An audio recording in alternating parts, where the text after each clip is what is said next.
this video, we will discuss Donald Trump's chief of staff, whom he appointed recently.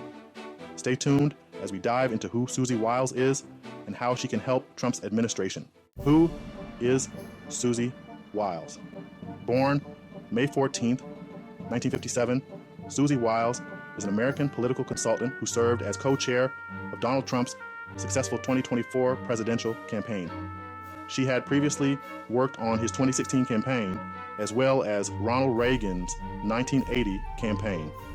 President-elect Trump chose her to serve as the 32nd White House Chief of Staff in the second Trump administration, set to begin in January 2025. She will be the first woman to hold the position. To Trump's statement on Susie Wiles. U.S. President-elect Donald Trump has declared that Susan Summerall Wiles, his campaign manager, will be his White House Chief of Staff when he assumes office in 2019.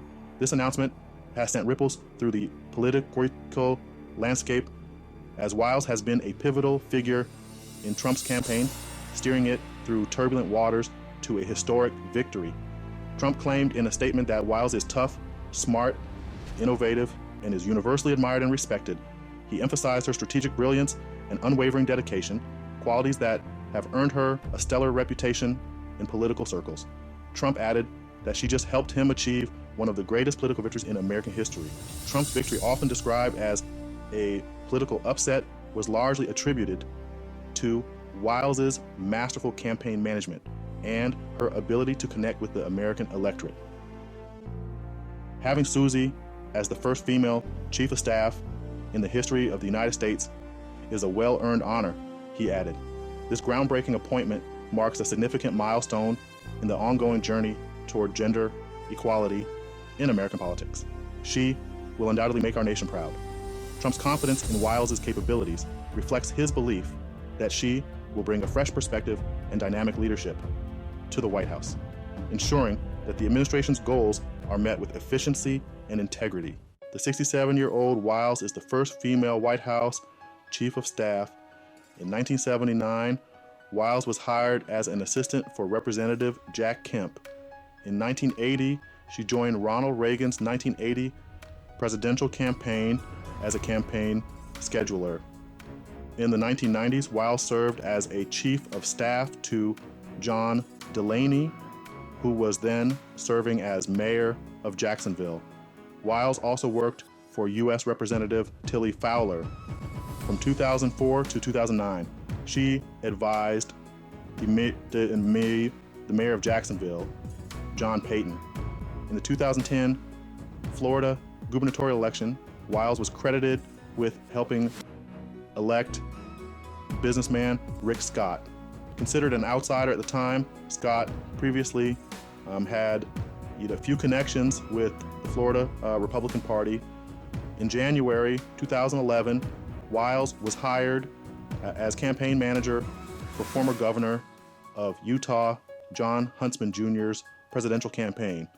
While on the Huntsman campaign, she and former Jacksonville Jaguars player Tony Boselli launched a Ponte Vedra beach-based consulting firm. Wiles left the campaign in July 2011. Wiles also ran Tallahassee, Florida-based lobbying firm Ballard Partners for close to a decade, but left in September 2019, citing a nagging health issue. Starting on January 20th, the Trump transition team will select the leaders of all 15 executive departments, including the Secretaries of State and Defense, as well as other key figures in the incoming Republican administration. Donald Trump's impending return to the White House means he'll want to stand up an entirely new administration from the one that served under President Joe Biden. His team is also pledging that the second won't look much like the first one Trump established after his 2016 victory. The president-elect now has a 75-day transition period to build out his team before Inauguration Day arrives on January 20th. One top item on the to-do list filling around 4,000 government positions with political appointees, people who are specifically tapped for their jobs by Trump's team, the Ice Maiden. During his victory speech this week, Trump called Wiles the Ice Maiden while she was on stage behind him. Despite being one of the most feared political operatives in the United States, the president-elect stated that she primarily works in the back. The Ice Maiden sang Danish Is Jomfruen, or Is Jomfruen in contemporary Danish, is an 1861 literary fairy tale by the Danish writer Hans Christian Andersen. The first English translation was published by King and Baird in 1863. The story, set in Switzerland, was inspired by a local legend about the Ile de Pilz, a small island in Lake Geneva, which is also the setting of its denouement. Campaign slogan and announcement. Adding to his frequently used campaign slogan, Susie will continue to work tirelessly to make America great again, he announced on Thursday. Trump believes that Susie is the best fit for his chief of staff position and welcomes her into his administration. Together with that slogan, Trump's new slogan, Transition to Greatness, which Trump said, it's a great term, just came out at this meeting.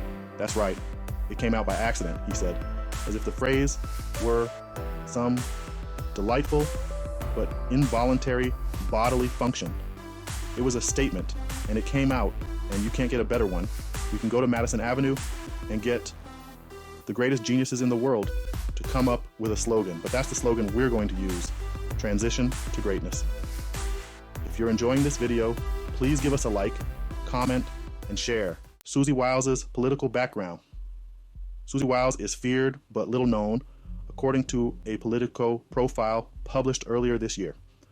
Before Ronald Reagan's election in 1980, Wiles joined his campaign less than a year after she began her career in politics. She later played a significant part in changing Florida politics, where she resides. If you are enjoying this video, please like it and comment below. In 1979, Wiles was hired as an assistant for Representative Jack Kemp. In 1980, she joined Ronald Reagan's presidential campaign as a campaign scheduler. In the 1990s, Wiles served as a chief of staff to John Delaney, who was then serving as mayor of Jacksonville. Wiles also worked for U.S. Representative Tilly Fowler. From 2004 to 2009, she advised the mayor of Jacksonville, John Payton. In the 2010 Florida gubernatorial election, Wiles was credited with helping elect businessman Rick Scott. Considered an outsider at the time, Scott previously had few connections with the Florida Republican Party. In January 2011, Wiles was hired as campaign manager for former governor of Utah, John Huntsman Jr.'s presidential campaign. While on the Huntsman campaign, she and former Jacksonville Jaguars player Tony Boselli launched a Ponte Vedra beach-based consulting firm. Wiles left the campaign in July 2011. Wiles also ran Tallahassee, Florida-based lobbying firm Ballard Partners for close to a decade, but left in September 2019, citing a nagging health issue. Rick Scott's rise to governor.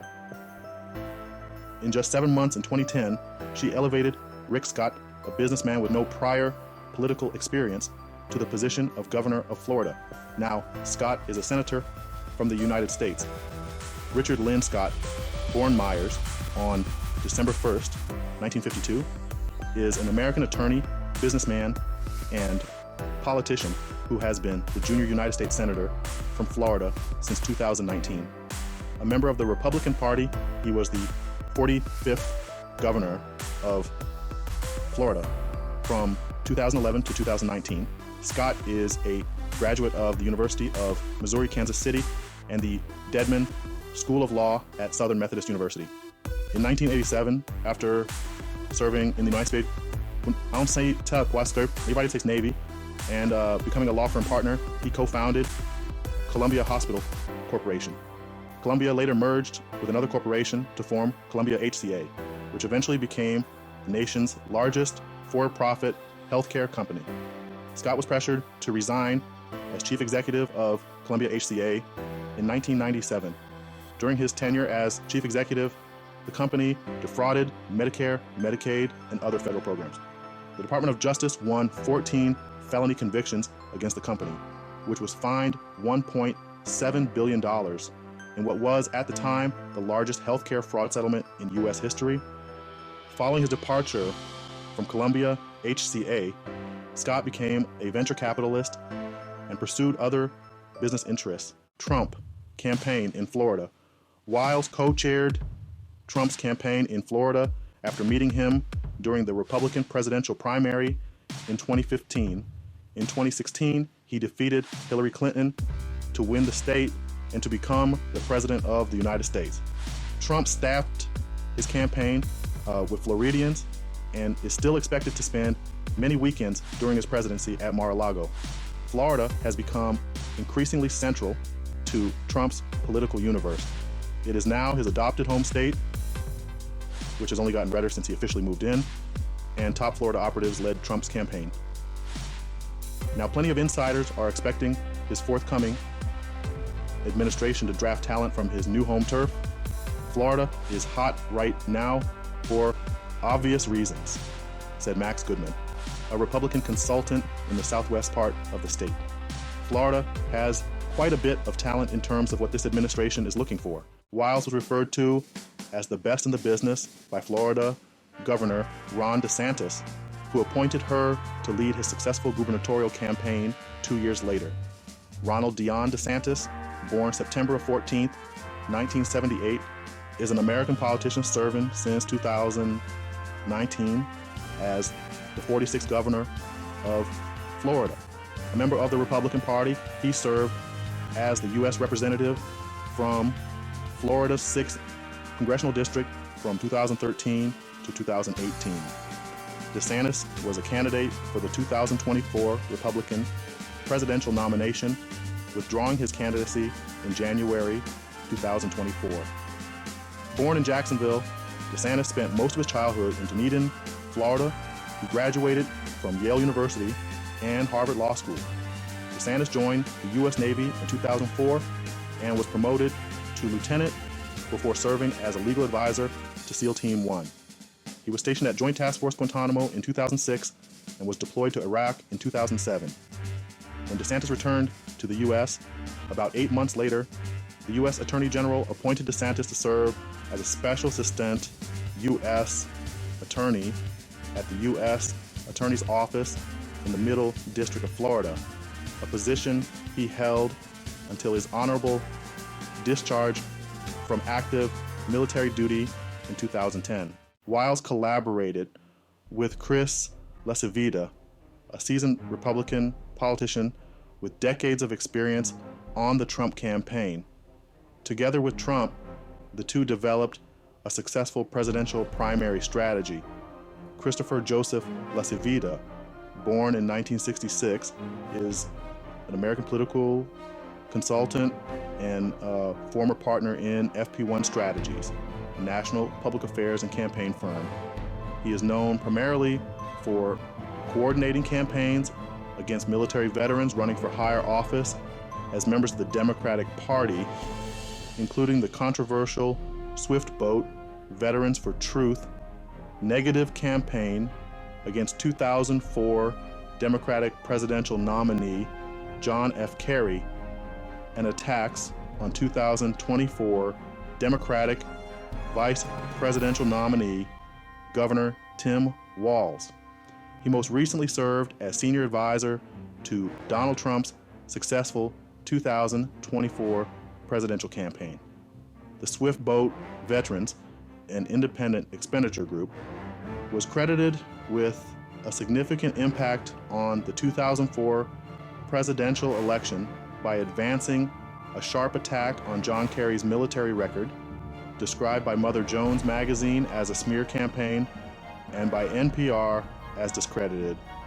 Since 2004, he has been president of the firm Advancing Strategies, LLC.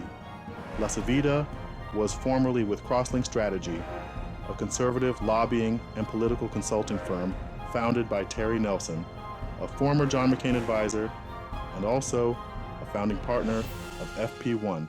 The 67-year-old grandmother, the daughter of the late American football player and broadcaster Pat Summerall stated in her political profile that she has a traditional political background.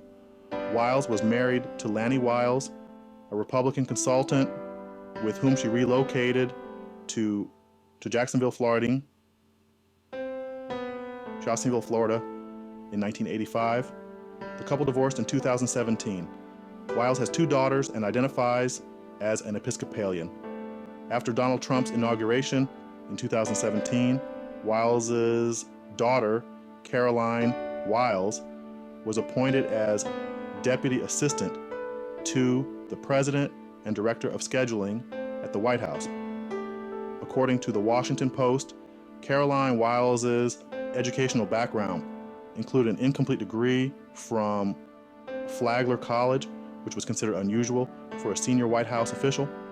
Reports also noted that Caroline Wiles had prior legal issues related to driving while intoxicated in 2005 and 2007. In February 2017, she left her White House position after not passing a background check by the FBI. She described the Republican Party as being very different from what it was a few decades ago, saying, "In my early career, things like manners mattered, and there was an expected level of decorum." She remarked, "And so I get it that the GOP of today is different," alluding to the Republican Party, also known as the Grand Old Party. "To accomplish our goals, we have to adapt to certain changes," she continued, explaining that the shift in the party's dynamics is not just about the emphasis on social media and rapid communication has transformed the landscape, making it more immediate and, at times, more contentious. Our policy changes are also about the way members interact with each other and the public. She noted that while some may view these changes as negative, they also present new opportunities for engagement and growth within the party. The key, she emphasized, is to balance tradition with innovation, ensuring that the core values of the party remain intact while embracing new ways of political engagement. Every president's administration relies heavily on the Chief of Staff, often regarded as the president's top aide and right-hand person. This pivotal role is crucial for the smooth functioning of the executive branch. They oversee assembling a president's staff, ensuring that the right people are in the right positions to support the president's agenda. Effectively, they act as the White House manager, overseeing the day-to-day operations. A chief manages all daily operations and staff activities, coordinating between different departments and ensuring that everyone is working towards the president's goals. They lead the staff through the president's executive office, making sure that the president's directives are implemented efficiently. They are also in charge of guiding and supervising the creation of policies, working closely with advisors and experts. Additionally, they play a critical role in advising presidents on policy matters and providing insights and recommendations that shape national and international decisions. The Chief of Staff's influence extends to almost every aspect of the administration, making them an indispensable part of the President's team. If you enjoyed this video, please support us by liking, commenting, sharing, and subscribing if you are not already.